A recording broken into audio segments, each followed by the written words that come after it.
Today I'm going to talk about the right way to protect your brand from unauthorized sales and also protect your brand against counterfeit sales. And many brand managers don't realize this, but when you have unauthorized sellers selling your product in any significant volume, what those sellers will often do is mix in some counterfeit products along with the genuine products. And that really provides for an awful consumer experience, and it's very detrimental to the brand. Now, brand protection the right way involves several steps, and I'm going to review a few of them with you right now. Number one, you have to monitor every single listing that you have on Amazon, every listing that was created for your product. What you do with that information is step number one. You always want to send a C&D, a cease and desist communication, to the unauthorized seller. Your cease and desist communication should tell the unauthorized seller why he or she cannot sell your product, and that should have some reference to the first sale doctrine, meaning that the brand and the authorized sellers deliver something to the consumer that the unauthorized seller cannot deliver. So that's your C&D communication. Step number two, you want to make sure that you do some investigation to find out the real identity of the unauthorized seller. Now, about 18 months ago, Amazon started to release the identities of the Amazon sellers. However, their data is not that great. There are many sellers who hide their identities from Amazon, and there are many sellers who have more than one Amazon account, which then requires them to use different identities for each account, since Amazon only allows sellers to maintain one account.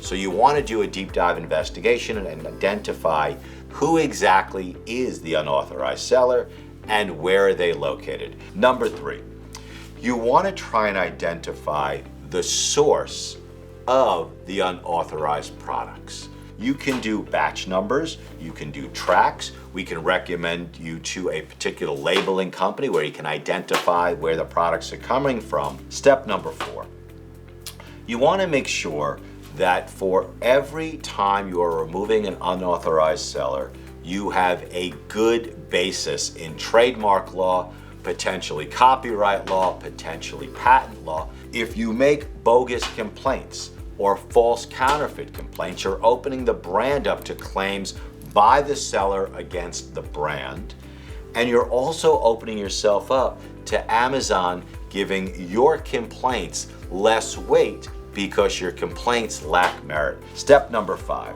we highly recommend that you use a software solution to monitor every single one of your listings. I can highly recommend IP Alert. It stands for Intellectual Property Alert, but there are other software solutions out there. What we do is mimic Amazon's mechanisms. We use software that generates reports that are reviewed by people. That's how we do it. It works for every single one of the 250 plus brands that we protect. Every single one of their products is reviewed every single day, except for the brands that we check twice a day. And step number six, you want to make sure that your warranty is publicly displayed. The warranty should be not only on your website, not only with your product, but you should absolutely have that warranty on each and every Amazon listing that contains your product. So these are some of the steps that we use to do brand protection specifically on Amazon, but it works across all the different online platforms the right way.